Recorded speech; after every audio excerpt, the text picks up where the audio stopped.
The Lorax by Dr Seuss. At the far end of town where the grickle grass grows, and the wind smells slow and sour when it blows, and no birds ever sing excepting old crows, is the street of the lifted Lorax. And deep in the grickle grass, some people say, if you look deep enough, you can still see today where the Lorax once stood just as long as it could before somebody lifted the Lorax away.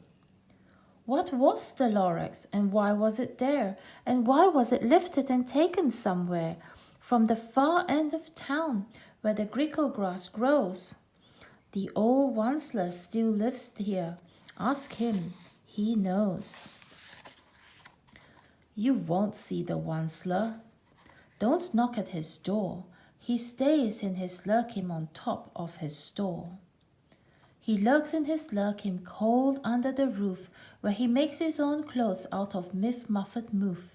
And on special dank midnights in August, he peeks out of the shutters, and sometimes he speaks and tells how the Lorax was lifted away.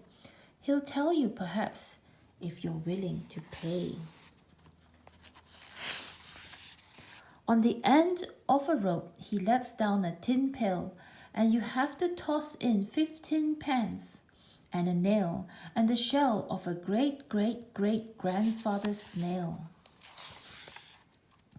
Then he pulls up the pail, makes a most careful count, to see if you've paid him the proper amount. Then he hides what you paid him away in his snuff, his secret strange hole in his groveller's glove.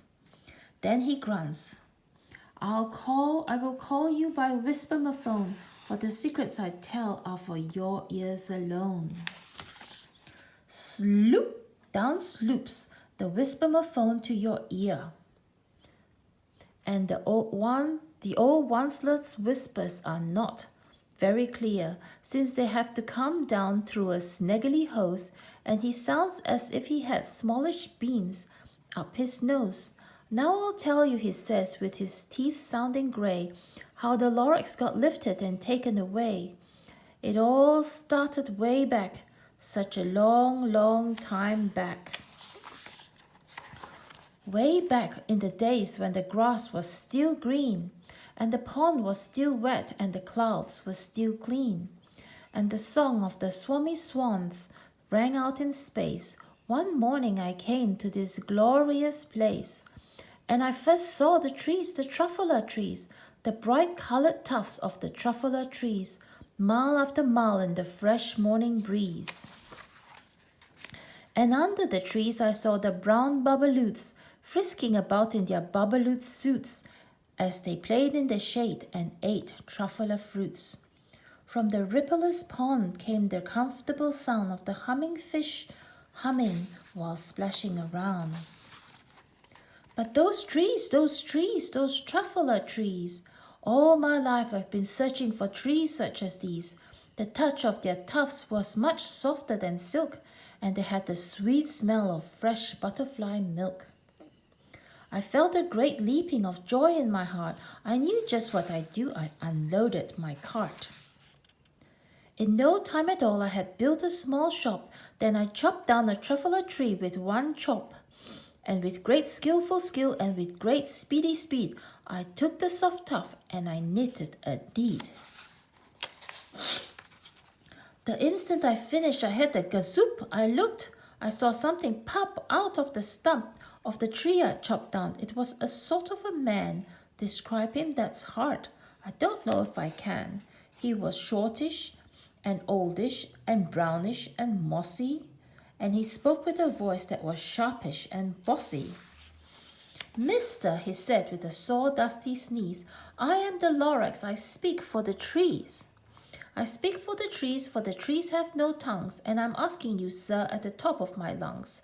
He was very upset as he shouted and puffed, What's that thing you've made out of my truffler tuft? Look, Lorax, I said, there's no cause for alarm. I chopped just one tree, I'm doing no harm. I'm being quite useful. This thing is a teat. A teat's a fine something that all people need. It's a shirt, it's a sock, it's a glove, it's a hat. But it has other uses, yes, far beyond that. You can use it for carpets, for pillows, for sheets, or curtains, or covers for bicycle seats. The Lorax said, Sir, you are crazy with greed. There is no one on earth who would buy that fool teat. But the very next minute I proved he was wrong, for just at that minute a chap came along, and he thought that the teat I had knitted was great. He happily bought it for $3.98. I laughed at the Lorax. You poor stupid guy, you never can tell what some people will buy. I repeat, cried the Lorax, I speak for the trees. I'm busy, I told him. Shut up, if you please. I rushed across the room and in no time at all built a radio phone. I put in a quick call. I called all my brothers and uncles and aunts and I said, Listen here, here's a wonderful chance for the whole Wansler family to get mighty rich. Get over here fast. Take the road to North Nitch. Turn left at Weehawken and shop right at South Stitch. And in no time at all, in the factory I built, the whole Wansler family was working full tilt. We were all knitting needs, just as busy as bees, to the sound of the chopping of truffler trees. Then, oh baby, oh, how my business did grow. Now chopping one tree at a time was too slow, so I quickly invented my super axe hacker, which whacked off 4 truffler trees at one smacker. We were making teats 4 times as fast as before, and that Lorax, he didn't show up anymore. But the next week he knocked on my new office door. He snapped, I'm the Lorax who speaks for the trees, which you seem to be chopping as fast as you please. But I'm also in charge of the brown babaloots who played in the shade in their babaloot suits and happily lived eating truffler fruits. Now, thanks to your hacking my trees to the ground, there's not enough truffler fruit to go around, and my poor babaloots are all getting crummies because they have gas and no food in their tummies. They love living here, but I can't let them stay. They'll have to find food, and I hope that they may. Good luck, boys, he cried, and he sent them away. I, the Wansler, felt sad as I watched them all go, but business is business, and business must grow, regardless of crummies in tummies, you know. I meant no harm, I most truly did not, but I had to grow bigger, so bigger I got. I biggered my factory, I biggered my roads, I biggered my wagons, I biggered the loads of the deeds I shipped out. I was shipping them forth to the south, to the east, to the west, to the north. I went right on biggering, selling more deeds, and I biggered my money, which everyone needs. Then again he came back. I was fixing some pipes when the old nuisance Lorax came back with more gripes. I'm the Lorax, he coughed and he whiffed. He sneezed and snuffled and he snuggled and sniffed. Wansler, he cried with a cruffleless croak, Wansler, you're making such smugglers smoke. My poor swummy swans, why they can't sing a note. No one can sing who has smog in his throat. And so, said the Lorax, please pardon my cough. They cannot live here, and so I'm sending them off. Where will they go? I don't hopefully know. They may have to fly south for a month or a year to escape from the smog you've smogged up around here.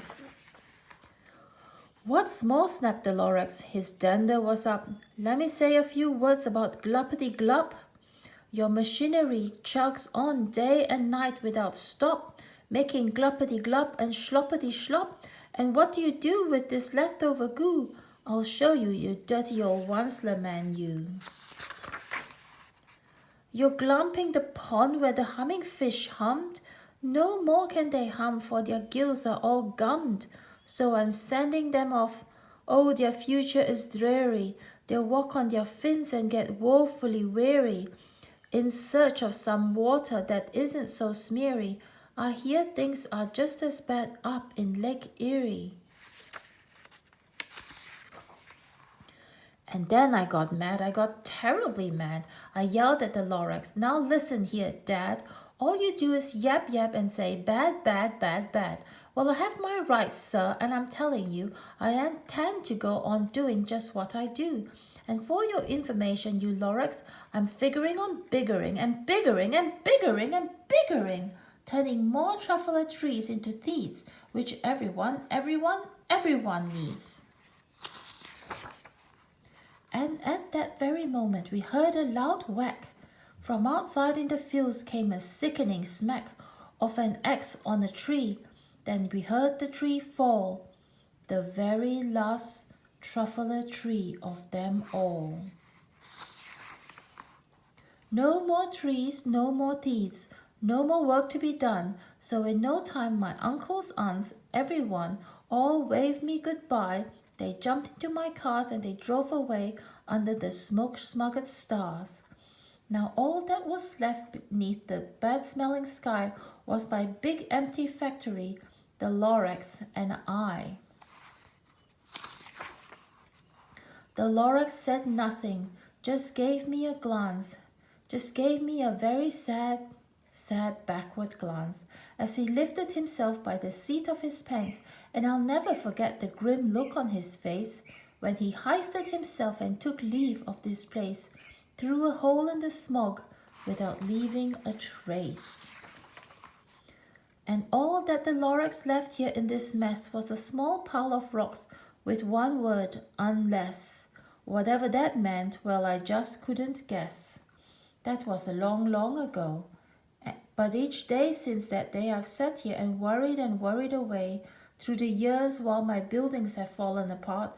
I've worried about it with all of my heart. But now, what says the Onceler, now that you're here, the word of the Lorax seems perfectly clear. Unless someone like you cares a whole awful lot, nothing is going to get better. It's not. So, catch, calls the Onceler, and he lets something fall.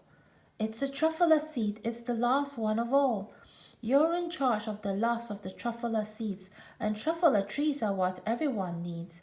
Plant a new truffler, treat it with care. Give it clean water and feed it fresh air. Grow a forest, protect it from axes that hack. Then the Lorax and all his friends may come back. The end.